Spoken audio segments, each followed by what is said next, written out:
Carbon brush holder commutator maintenance প্র্যাকটিসের এই সেশনে আপনাকে স্বাগত।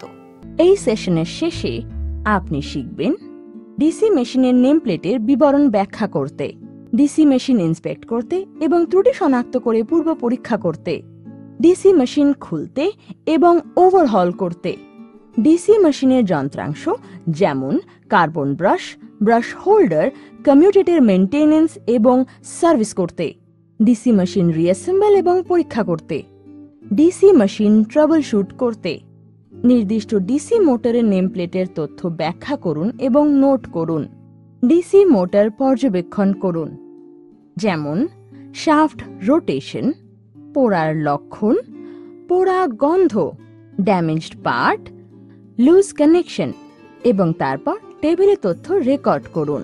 শাফট ফ্রিলি ঘুরছে কিনা সেটা লক্ষ্য করুন।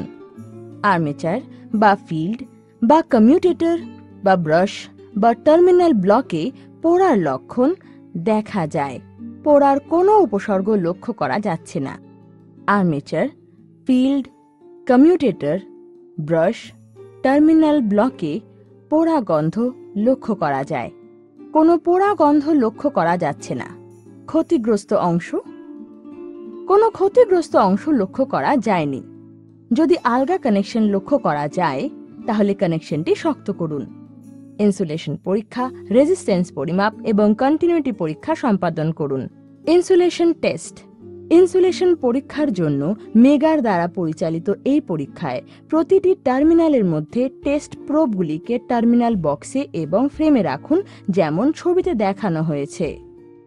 রেজিস্ট্যান্স পরীক্ষা, ওহম মিটার টেস্ট লিডস দুটি পাশাপাশি কমিউটেটরের সাথে যুক্ত করে জানা যায় শর্টস বা ওপেন সার্কিট আছে কিনা। যদি শর্ট সার্কিট থাকে মোটর কম রেজিস্ট্যান্স দেখায়, ওপেন সার্কিটের ক্ষেত্রে মোটর উচ্চ রেজিস্ট্যান্স দেখায়।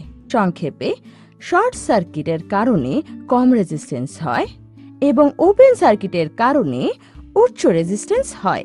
কন্টিনিউটি পরীক্ষা, ওহম মিটার ব্যবহার করে পরীক্ষার প্রোবগুলিকে ফিল্ড কয়েল টার্মিনালের সাথে যুক্ত এবং কন্টিনিউটি আছে কিনা তা পরীক্ষা করুন।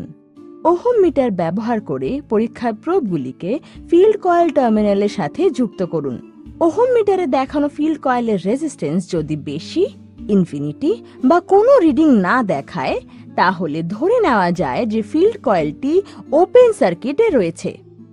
যদি ওহম মিটার কম রেজিস্ট্যান্স দেখায় এবং কন্টিনিউটি রয়েছে তখন ধরে নেওয়া হয় যে ফিল্ড কয়েলটি সুস্থ। ডিসি মেশিনের পার্টস পরিষেবা করা।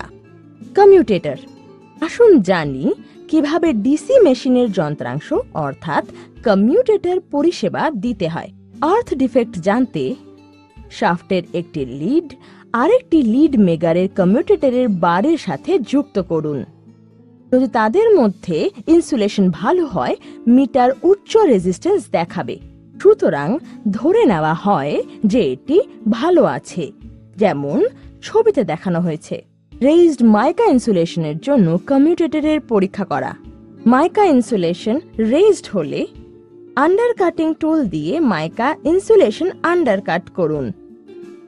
এখন আমরা পিটিং, রিজ এবং উচ্চতর বারগুলির জন্য কমিউটেটরকে সার্ভিস দিতে যাচ্ছি যেমনটি ছবিতে দেখানো হয়েছে।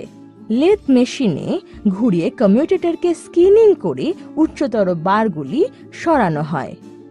শাফট স্কিন করার আগে নিশ্চিত করুন শাফট কেন্দ্রটি প্রকৃত কমিউটেটর কেন্দ্রে রয়েছে কিনা। ছবিতে দেখানো ডায়াল টেস্ট ইন্ডিকেটর ব্যবহার করে এটি পরীক্ষা করা যেতে পারে। লেদ মেশিনে আর্মেচার মাউন্ট করার পরে আর্মেচারটিকে ধীরে ধীরে ঘোরান এবং কমিউটেটরের পৃষ্ঠে যতক্ষণ না উচ্চতর বার, রিজ এবং পিটিংগুলি সমান পৃষ্ঠের স্তরে থাকে ততক্ষণ কম পরিমাণে তামা সরিয়ে ফেলুন। সূক্ষ্ম মসৃণ করার জন্য কমিউটেটরের সমান পৃষ্ঠস্থল তৈরি করার পরে স্যান্ড পেপার ব্যবহার করুন এবং এটিকে পরিষ্কার করুন। প্রয়োজনে কমিউটেটরের সংযোগের রাইজারগুলি বিভিন্ন স্থানে পুনরায় রিসোল্ডার করা যেতে পারে। সার্ভিসিং করার পরে অবশেষে ব্রাশ হোল্ডার থেকে ধুলো গ্রিস এবং কার্বন পাউডার সরিয়ে দিয়ে অপসারণ করতে দ্রাবক কার্বন টেট্রাক্লোরাইড CTC ব্যবহার করে আর্মেচার পরিষ্কার করতে হবে এবং ডিসি মেশিন কার্বন ব্রাশ যন্ত্রাংশ সার্ভিসিং করতে হবে। ব্রাশ হোল্ডার কার্বন ব্রাশে ঢোকানোর সময় যদি এটি ব্রাশ হোল্ডারে অবাধে স্লাইডিং না হয় তাহলে মসৃণ ফ্ল্যাট ফাইল ব্যবহার করে কার্বন উপাদানটি সরিয়ে ফেলুন। কার্বন ব্রাশের সঠিক আকৃতি পেতে কমিউটেটরের বক্র প্রান্তে রুক্ষ পৃষ্ঠের স্যান্ড পেপারের সাহায্যে কমিউটেটরের চারপাশে ট্যাপ করুন এবং ব্রাশে হালকা চাপ প্রয়োগ করুন। ব্রাশ হোল্ডারে ব্রাশ একসাথে রাখুন এবং ব্রাশ হোল্ডার এবং কমিউটেটর পৃষ্ঠের মধ্যে 1.5 মিলিমিটার দূরত্ব সেট করুন। ডিসি মেশিনের পার্টসের সার্ভিসিং।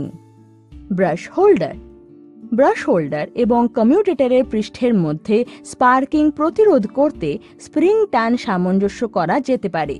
ছবিতে দেখানো প্রেসার ইন্ডিকেটর ব্যবহার করে স্প্রিং টান পরিমাপ করা যেতে পারে। আরবার প্রেস শাফটের ওপর বিয়ারিং ধাক্কার জন্য ব্যবহৃত হয় যাতে পুনরায় ইনস্টল আর নতুন বিয়ারিং করা যায়। একটি টিউব এবং একটি প্লেটের সাহায্যে বিয়ারিংয়ের ভেতরের রিংটিতে আরবার প্রেস ব্যবহার করে বিয়ারিং চিহ্নিত অবস্থান পর্যন্ত ভেতরে চলে যায়। এই পদ্ধতিটি বিয়ারিংগুলি পুনরায় ইনস্টল করার জন্য প্রয়োগ করা হয়। রিক্যাপ: আমরা এখনো শিখেছি কিভাবে ডিসি মেশিনের নেমপ্লেটের বিশদ ব্যাখ্যা করবেন, ডিসি মেশিনটি ইন্সপেক্ট এবং ত্রুটি শনাক্ত করে প্রাক পরীক্ষা করতে, ডিসি মেশিন ডিসমেন্টেল করতে এবং ওভারহল করতে, ডিসি মেশিনের পার্টস যেমন কার্বন ব্রাশ হোল্ডার, কমিউটেটরের মেইনটেনেন্স এবং সার্ভিসিং করতে, ডিসি মেশিন রিঅ্যাসেম্বল এবং টেস্ট করতে, ডিসি মেশিনের সমস্যা সমাধান করতে। আমরা এখন কার্বন ব্রাশ হোল্ডার এবং কমিউটেটরের প্র্যাকটিস মেইনটেনেন্স বুঝতে পেরেছি। তাহলে দেখা হবে পরবর্তী সেশনে নতুন ধারণার সাথে। ধন্যবাদ।